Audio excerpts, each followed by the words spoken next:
Being an introvert is sometimes seen as a disadvantage, even a disability in the business world. You would think that extroverts are just naturally better at sales because they are outspoken and loud.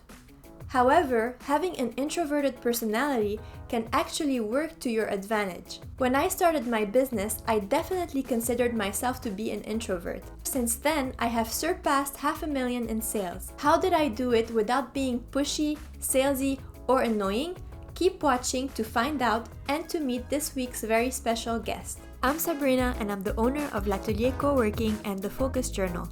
I'm obsessed with optimizing my life and being tidy, which is why I have created Tidy Living. If you want to get the best tips on tidying up your life, make sure to subscribe and hit the bell button to get notified on the latest content. For this video, I have collaborated with Faris Khalifeh. Faris is a leadership coach who has worked with so many introverts to help them gain confidence in the workplace. I have him here on Zoom, so let's dive into it.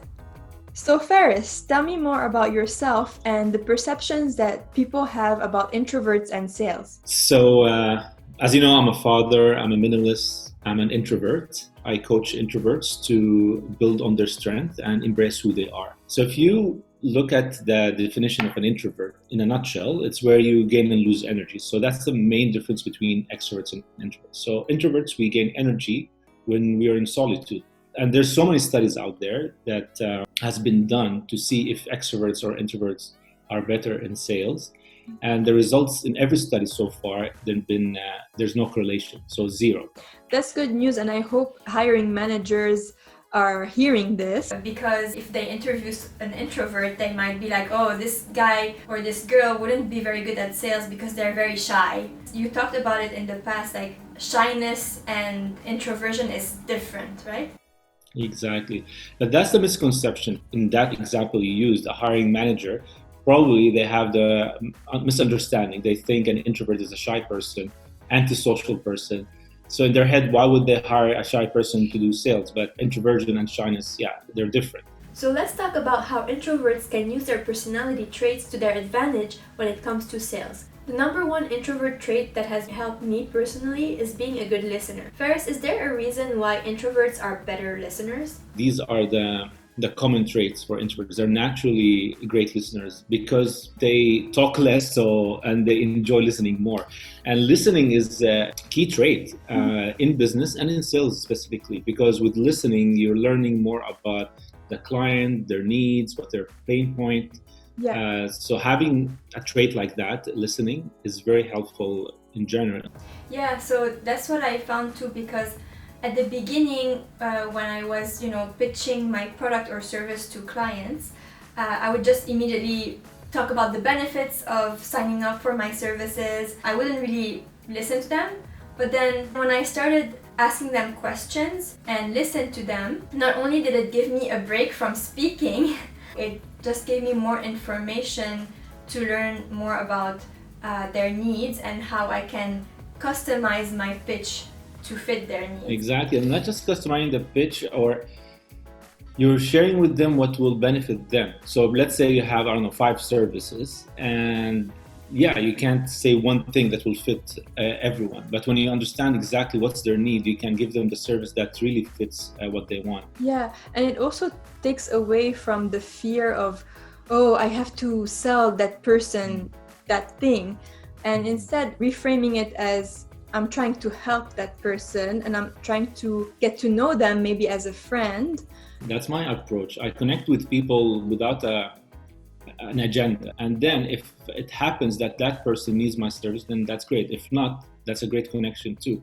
Moving on to the second personality trait that helped me as an introvert is being friendly to people, which leads to them wanting to review and speak about your product or services. It's more credible actually when clients hear about you from other clients, that has more value. Mm-hmm. And usually introverts, because like you said, we don't like the attention or to be in the spotlight.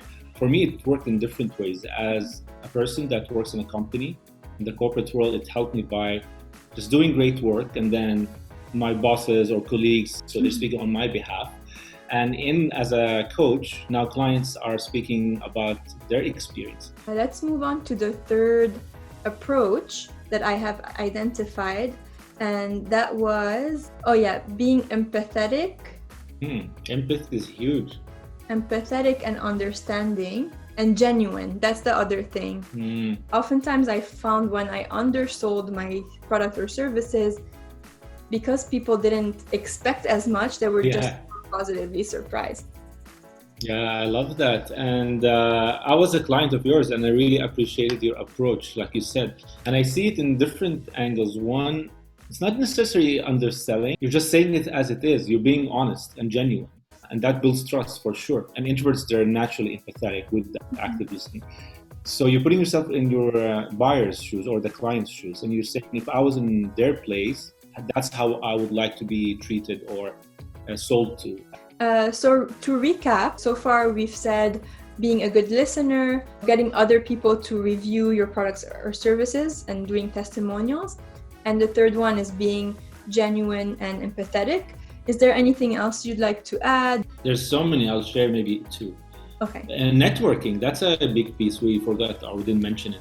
But again, networking, our style or introvert style, usually people have a negative connotation to networking, like they have negative connotation to sales because they think sales is being aggressive or sleazy. And same with networking. Networking is not about going to a big conference room and just distribute your business cards and all that stuff. It could be intimate, could be a small group. I would say a big piece with it would be building relationships, connecting with people, networking. And specifically introverts, we thrive in one-on-one conversations. So we can do networking differently than extroverts. We can do it through one coffee at a time, or these days through Zoom. So one conversation at a time, building that relationship. And last one, for introverts, we can subtly market ourselves. In your case, that's the co-working place. These are the pictures of the facilities. So you're not pushing anything, you're just putting it out there. And if someone resonates with your place, they'll visit. So social media can really help. If you would like to learn more about Faris's work, make sure to check the link in the description. Faris works with clients one-on-one, but he also does group coaching and workshops. Thank you for watching. If you learned anything at all in this video, make sure to give it a thumbs up and check out my other ones. I'll see you in the next one.